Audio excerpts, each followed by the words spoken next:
कैसे हैं आप लोग। आज हम लोग मधुबन सरल हिंदी पाठमाला 8 की भारत माता ये कविता सीखेंगे। तो देखिए बच्चों, भारत माता कविता जो है वो मैथिली शरण गुप्त इन्होंने लिखी है।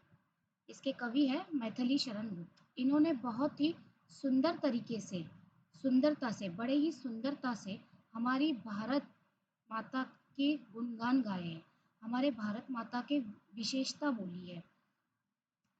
एक्चुअल में ये पोयम का पूरा नाम है भारत भारत माता का मंदिर यह, भारत माता का मंदिर यह, ये मैथिली शरण गुप्त की कविता है।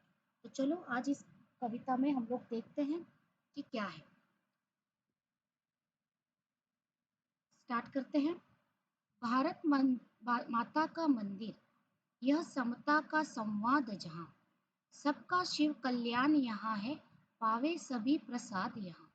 जाति धर्म या संप्रदाय का नहीं भेद व्यवधान यहाँ, सबका स्वागत सबका आदर सबका सम सम्मान यहाँ। तो बड़े ही अच्छे शब्दों में मैथिली शरण गुप्त ने भारत माता के लिए कहा है कि ये जो भारत माता है, यानी हमारा जो भारत है वो एक मंदिर है। तो किस चीज़ का मंदिर है? वो भारत माता का मंदिर है। और यहाँ पर सब जगह समता है, एकता है, समानता है। हर कोई समानते से संवाद करता है, बोलता है। और इस भारत माता के मंदिर में सबका शिव कल्याण है, सबका कल्याण होता है इस मंदिर में। पावे सभी प्रसाद यहाँ, सभी के सभी लोग यहाँ पर प्रसाद पाते हैं। यहाँ पर जाति धर्म या संप्रदाय का नहीं भेद व्यवधान यहाँ, यहाँ कोई भी जाति या धर्म का कोई भेदभाव नहीं होता है। या कोई कौन ऊंच जाति का है, कोई नीच जाति का है, या इसका धर्म अलग है, उसका धर्म अलग है, संप्रदाय अलग है। ये सारी चीज़ें यहाँ भारत में नहीं होती है। जो ये हमारे भारत माता का मंदिर है, उस जगह पर कोई भी चीज़ का क्या नहीं होता है, भेदभाव नहीं होता है। और यहाँ पर सबका स्वागत है, सबका आदर है, सबका सम सम्मान है। यहाँ कोई भी जाति के रहो, चाहे हिंदू धर्म के हो, चाहे मुस्लिम धर्म के रहो, चाहे सिख, चाहे ईसाई, चाहे बौद्ध, सारे धर्म को यहाँ पर स्वागत किया जाता है। उन लोगों का स्वागत किया जाता है, आदर किया जाता है, सम्मान किया जाता है। और सबको सम सम मतलब इक्वल, इक्वल तरीके से इस भारत माता के मंदिर में स्वागत, आदर और सम्मान होता है। तो हम लोग इसकी और अच्छे से व्याख्या पढ़ेंगे। इन पंक्तियों में कवि अपने देश भारत भूमि को भारत माता का मंदिर बताते हुए कहता है, यानी हमारा जो भारत भूमि है, हमारी जो भारत की भूमि है, उस भूमि को जो कवि है वो क्या कह रहे हैं? मंदिर है, ये भारत माता का मंदिर है। और यह ऐसा मंदिर है जिसमें समानता की ही चर्चा होती है, यानी इक्वालिटी की ही चर्चा होती है। यहाँ पर सभी के कल्याण की वास्तविक कामना की जाती है। और यहीं पर सभी को परम सुख रूपी प्रसाद की प्राप्ति होती है। इसका मतलब ऐसा कि यहाँ पर इस मंदिर में सिर्फ कल्याण की वास्तविक कामना, कामना मतलब इच्छा यानी प्रार्थना, इस भारत माता के मंदिर में सभी लोग सिर्फ कल्याण की कामना करते हैं, कल्याण की प्रार्थना करते हैं। और यहाँ पर सभी को परम सुख यानी सुख रूपी प्रसाद मिलता है। इस मंदिर की विशेषता यह है कि यहाँ पर जाति धर्म या संप्रदाय वाद का कोई भेदभाव नहीं है। यहाँ पर कोई भेदभाव नहीं, यानी इस मंदिर में ऐसा कोई व्यवधान या समस्या नहीं है कि कौन किस वर्ग का है। सभी सभी समान है, सभी का क्या है, सभी का स्वागत है। जैसे कि मैंने आपको ऊपर बताया कि इस जो ये माता का मंदिर है, भारत माता का मंदिर है, इस मंदिर में सभी का स्वागत, सभी का आदर, सभी का सम्मान, समसम्मान होता है, सभी का होता है। कोई यहाँ पर ऊंच नीच नहीं है। और व्यवधान का अर्थ होता है समस्या, और यहाँ पर ऐसी कोई समस्या ही नहीं है कि यहाँ पर कोई जाति धर्म या संप्रदाय का कोई वाद निर्माण हो या कोई भेदभाव यहाँ पर हो जाए। सभी समान है, सभी का स्वागत है और सभी को बराबर सम्मान है। कोई किसी भी संप्रदाय को मानने वाला हो, चाहे वह हिंदू हो, हिंदुओं के इष्ट राम हो, मुस्लिमों के इष्ट रहीम हो, बौद्धों के इष्ट बुद्ध हो या चाहे ईसाइयों के इष्ट ईसा मसीह हो। तो ये जितने भी धर्म के लोग हैं, ये सारे के सारे इस मंदिर में इकट्ठा खड़े होते हैं। इनमें कोई भेदभाव नहीं देखा जाता। जो भारत माता है ना, जो भारत माता है वो सबको इक्वली देखती है और सबकी कामना सुनती है और सबको सुख रूपी परम सुख रूपी प्रसाद देती है। इस मंदिर में सभी को बराबर सम्मान है, सभी के स्वरूप का बराबर चिंतन किया जाता है, सभी की ही बराबर पूजा की जाती है। तो ये पहले 4 लाइन का मीनिंग था। बहुत ही अच्छे तरीके से, बहुत ही सुंदरता के तरीके से मैथिली शरण गुप्त ने इस भारत माता के मंदिर को डिस्क्राइब किया है बहुत अच्छे से। उसके बाद क्या है, राम रहीम बुद्ध ईसा का सुलभ एक सा ध्यान यहाँ, भिन्न भिन्न व संस्कृतियों के गुण गौरव का ज्ञान यहाँ। जैसे कि हमने ऊपर पढ़ा, ये राम रहीम बुद्ध ईसा, ये जो पढ़ा हमने कि जैसे हिंदू धर्म का राम, मुस्लिम का रहीम, बौद्ध धर्म का बुद्ध और ईसा धर्म का ईसा मसीहा, ये सारों का यहाँ पर इन सभी लोगों का एक ही ध्यान है। ये 4 अलग-अलग धर्मों के लोग हैं, पर इनका ध्यान बस एक ही और है, और वो किस और है कि ये हमारी भारत भूमि है और ये हमारे भारत माता का मंदिर है। भिन्न भिन्न भव संस्कृतियों के गुण गौरव का ज्ञान है यहाँ। यहाँ पर भिन्न भिन्न भिन्न भिन्न मतलब अलग अलग, अलग अलग क्या पाते हैं यहाँ पर, संस्कृतियाँ हैं, अलग अलग संस्कृतियाँ यहाँ पर है। यहाँ पर इसके गुण गौरव के ज्ञान है। नहीं चाहिए बुद्धि बैर की, भला प्रेम का उन्माद यहाँ, सबका शिव कल्याण यहाँ, पाव सबे प्रसाद यहाँ। यहाँ पर ये बोल रहे हैं कि हमें बुद्धि नहीं चाहिए, बुद्धि ऐसी बुद्धि नहीं चाहिए जिससे कि हम एक दूसरे से बैर कर सके। हमें सिर्फ क्या चाहिए, प्रेम का उन्माद चाहिए, यानी प्रेम का जल्लोष चाहिए हमें। सारी और क्या चाहिए, प्रेम का जल्लोष। और ये प्रेम का जल्लोष ही भारत माता की मंदिर में दिखाई देता है। इसकी व्याख्या हम पढ़ेंगे कि अलग अलग संस्कृतियों के जो गुण हैं, अलग अलग संस्कृतियों के गुण, जैसे कि हिंदू की संस्कृति अलग है, मुस्लिम की संस्कृति अलग है, बौद्ध की, सिख की, ईसाई की, जैन की, इन सब की संस्कृति अलग है, इनके गुण अलग है, जिनके द्वारा संपूर्ण संसार के मर्म को अलग अलग रूपों में संचित किया गया है। वे सभी इस भारत माता के मंदिर में एकत्र है, अर्थात भारत माता के इस पावन मंदिर में संपूर्ण संस्कृतियों का समावेश है। बढ़िया है। हमारी भारत माता संस्कृति, हमारी भारत माता ऐसी है कि उसने अपने आंचल में सारे संस्कृतियों को ले रखा है। हर धर्म की संस्कृति भारत माता के मंदिर में है, और ये जो अलग अलग धर्म के लोग हैं, ये सारे इकट्ठा होकर कहाँ खड़े रहते हैं, तो हमारे भारत माता के मंदिर में खड़े रहते हैं। कहने का तात्पर्य यह है कि चाहे कोई भी देश हो, सभी को अपने अपने अलग अलग धर्म, अलग अलग संप्रदाय, अलग अलग सिद्धांत अथवा अलग अलग पवित्र स्थल होते हैं। ठीक है, कोई भी धर्म, सब हर एक धर्म का पवित्र स्थल, तीर्थ स्थान जो बोलते हैं हम, वो अलग अलग होते हैं। लेकिन हमारा भारत देश ऐसा है कि इस भारत देश एक ऐसा पवित्र तीर्थ स्थान है, एक ऐसा पवित्र स्थल है जहाँ पर हिंदू, मुस्लिम, सिख, ईसाई, जैन, बौद्ध, ये सारे धर्म के लोग ने एकत्रित आते हैं और अपने भारत को भारत माता का मंदिर समझते हैं।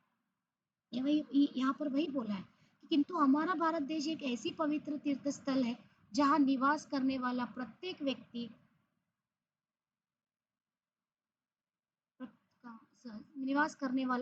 व्यक्ति सभी धर्मों को मानने वाला तथा सबको समभाव से समझने वाला है। समभाव से समझने वाला है यानी कि सब एक है, सब इक्वल है। हमारा देश अनेकता में देश है, अनेकता में एकता का देश है। वसुदैव कुटुंबकम इसकी भावना है। ठीक है, वसुदैव कुटुंबकम का अर्थ होता है कि पूरी दुनिया एक परिवार है। होप आपको ये समझ में आया होगा। अब हम अगले इस पे जाते हैं। सभी तीर्थों का क्या बोला है यहाँ पर, सभी तीर्थों का एक तीर्थ है। जैसे मैंने अभी ऊपर आपको बताया था कि यहाँ पर बोला मैंने आपको कि अलग अलग धर्म, अलग अलग संप्रदाय, अलग अलग सिद्धांत तथा अलग अलग पवित्र स्थल है। सबके अलग अलग धर्मों के अलग अलग तीर्थ स्थान है। लेकिन भारत एक पवित्र तीर्थ स्थान है जहाँ पर हर जाति, हर धर्म के लोग आते हैं और अपने हृदय को पवित्र करते हैं। इसका मतलब है, इसको मैं डार्क कर दूं ताकि आपको समझ में आ जाए। जी। तो मैथिली शरण गुप्त क्या कह रहे हैं? सभी तीर्थों का एक तीर्थ है यह, हृदय पवित्र बना ले हम, आओ यहाँ अजात शत्रु बन सबको मित्र बना ले हम। तो मैथिली शरण गुप्त कहते हैं कि चलो आओ, सारे के सारे आओ, हम यहाँ पर तीर्थ में चलते हैं और हमारे हृदय को क्या करते हैं? पवित्र करते हैं, साफ बना लेते हैं। और आओ यहाँ पर अजात शत्रु बन जाएंगे हम लोग। हम क्या बन जाते हैं? अजात शत्रु बनते हैं। अजात शत्रु मतलब जिसका कोई शत्रु ना हो, सबको हम क्या करेंगे? मित्र बना ले हम। आओ हम सबको मित्र बना ले। रेखाएं प्रस्तुत है अपने मन के चित्र बना ले हम, सौ सौ आदर्शों को लेकर एक चित्र बना ले हम।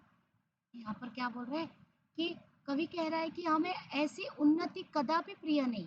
जो यहाँ पर इसका ये जो था कि नहीं चाहिए बुद्धि बहरे की भला प्रेम का उन्माद दिया, तो उसका एक्सप्लेनेशन यहाँ पर है कि हमें ऐसी बुद्धि नहीं चाहिए, हमें ऐसी उन्नति नहीं चाहिए, ऐसी प्रगति नहीं चाहिए, कदापि प्रिय नहीं जो ईर्ष्या से युक्त हो, यानी जलन से युक्त हो। हमें ऐसी प्रगति नहीं चाहिए। इस भारत माता के मंदिर में सबके कल्याण और प्रेम के अत्यधिक अनुराग भरा पड़ा है। यहाँ पर सभी मंगल कल्याण है और यहीं पर सभी को परम सुख रूपी प्रसाद की प्राप्ति है। उसके बाद फिर से इसका एक्सप्लेनेशन ऐसा है कि यहाँ भारत का मंदिर सभी तीर्थों में उत्तम है क्योंकि यह किसी एक संप्रदाय, किसी धर्म से जुड़ा तीर्थ नहीं है। यद्यपि इसमें सभी तीर्थों का समावेश है। समझ रहे हो आप कि भारत ऐसा एक देश है कि वहाँ पर विविध धर्म जाति के लोग रहते हैं और विविध धर्मों के उनके अपने अपने तीर्थ स्थान है। लेकिन भारत जो खुद है, भारत माता का मंदिर जो है वो एक खुद तीर्थ स्थान है, एक तीर्थ है। और वहाँ पर ये अलग अलग जाति और धर्मों के लोग एक साथ आते हैं। ये ऐसा पवित्र व उत्तम स्थान है जहाँ पर कोई किसी का शत्रु नहीं है। इसलिए यहाँ बस कर हम सबको अपना मित्र बना ले। तो चलो आओ, आज यहाँ पर कोई किसी का शत्रु नहीं है, हम अजात शत्रु हैं। तो आओ सब हम बैठकर एक दूसरे को अपना क्या बना लेते हैं? मित्र बना लेते हैं। यहाँ पर रेखाओं के रूप में कल्याणकारी मंगलकारी कामनाओं के चित्र को उकेर कर उनको साकार रूप देकर हम अपने मनोभावों को पूर्ण कर लें। यहाँ पर रेखाओं के रूप में कल्याणकारी मतलब हम ऐसे चित्र बना लेंगे, ऐसे चित्र साकार करेंगे, उनको रूप देकर अपने मन भाव, अपने मन में क्या भावना है उसको पूर्ण करेंगे। अर्थात ये भारत माता का मंदिर ऐसा पवित्र स्थल है जहाँ पर ईर्ष्या द्वेष लेश मात्र भी नहीं, यहाँ पर जेलेसी जलन ये मात्र भी नहीं। ऐसे पावन मंदिर में बस हम अपने जीवन को धन्य बना सकने में और अपनी मानवता को साकार रूप दे पाने में सफल हो पाएंगे। तो इस तरीके से मैथिली शरण ग्रुप ने बहुत ही अच्छे से, बहुत ही सुंदरता से भारत माता के मंदिर का यानी भारत माता का क्या किया है? वर्णन किया है। अब इसके बाद क्या बोल रहे हैं वो? कोटि कोटि कंठों से मिलकर, क्या बोल रहे हैं? कोटि कोटि कंठों से मिलकर उठे एक जयनाद यहाँ, सबका शिव कल्याण यहाँ है, पावे सभी प्रसाद यहाँ। मैथिली शरण गुप्त कहते हैं कि कोटि कोटि यानी करोड़ों कंठ, कंठ मतलब की आवाज, चलो एक साथ मिलके बैठते हैं करोड़ों एक साथ और क्या करते हैं? जयनाद करते हैं। जयनाद मतलब हमारे भारत माता का जय जयकार करते हैं। क्या करते हैं? भारत माता का हम क्या करेंगे? जय जय जय जयकार करेंगे। कोटि कोटि का मैंने क्या बोला? कोटि कोटि मतलब करोड़ों, कंठों मतलब की आवाज, अपने करोड़ों आवाजों से मिलकर यानी गले से जो आवाज होती है उससे मिलकर एक साथ उठेंगे और जयनाद करेंगे। जयनाद मतलब हमारे भारत माता का जो है ना जय जयकार करेंगे। सबका शिव कल्याण यहाँ है, पावे सभी को सभी प्रसाद यहाँ। सबका यहाँ पर क्या है? शिव कल्याण है, सबका यहाँ पर कल्याण होने वाला है और सभी को यहाँ पर प्रसाद मिलता है, सुख रूपी प्रसाद मिलता है। एक साथ मिल बाँट लो अपने हर्ष विषाद यहाँ, सबका शिव कल्याण यहाँ है, पावे सभी प्रसाद यहाँ। ये बोल रहे हैं कि एक साथ मिल बाँट लो, एक साथ क्या करो, सब जन एक साथ रहो, अच्छे से रहो, मिल-जुल कर रहो, अपने हर्ष विषाद, हर्ष मतलब खुशी और विषाद मतलब दुःख, अपने हर्ष और विषाद दोनों एक दूसरे से हम एक दूसरे से बाँटें ताकि हमारी खुशी दुगनी हो जाए। हम अगर किसी से खुशी बाँटते तो वो दुगनी हो जाती है और किसी से दुःख बाँटते तो हमारा दुःख कम हो जाता है। इसलिए हम साथ मिलकर एक दूसरे के साथ मिलकर क्या अपनी हर्ष और विषाद बाँटें। इसी में सबका कल्याण है और ये कल्याण कौन देता है? हमारा भारत देता है, हमारी भारत माता देती है। भारत माता के इस पावन मंदिर में करोड़ों स्वर एक साथ मिलकर जय घोष करते हैं, अर्थात यहाँ निवास करने वाले हम लोग जो है वो एक स्वर में जय जयकार करते हैं। भारत माता के इस पावन मंदिर में सबके मंगलकारी कल्याण की कामना की जाती है और सभी को मतलब ये जो भारत माता का मंदिर है, इस मंदिर में सभी के मंगलकारी कल्याण की इच्छा की जाती है, कामना की जाती है, प्रे किया जाता है और सभी को यहाँ परम सुख रूपी क्या मिलता है? प्रसाद की प्राप्ति भी मिलती है। कहने का तात्पर्य यह है कि जिसने भारत में जन्म लिया है, उसका यह सौभाग्य है कि उसने मोक्ष के मार्ग को खोज लिया है। हम सभी भाई बहनों का यह उद्देश्य होना चाहिए कि किसी किसी को किसी प्रकार का कष्ट न हो, किसी को किसी प्रकार का कष्ट न हो। सभी एक दूसरे के सहयोग के लिए तैयार रहे, सभी एक दूसरे के सपोर्ट के लिए तैयार रहे, क्योंकि ये भारत माता का मंदिर है, इसलिए यहीं पर हम सबका कल्याण है और यहीं पर सभी को परम सुख रूपी प्रसाद भी प्राप्त है। मतलब हम सब भारतवासी एक माँ भारत माता की संतान है। क्या है? हम सब भारतवासी जो है वो एक माँ है, भारत माता की संतान है। आपस में हम सब क्या है?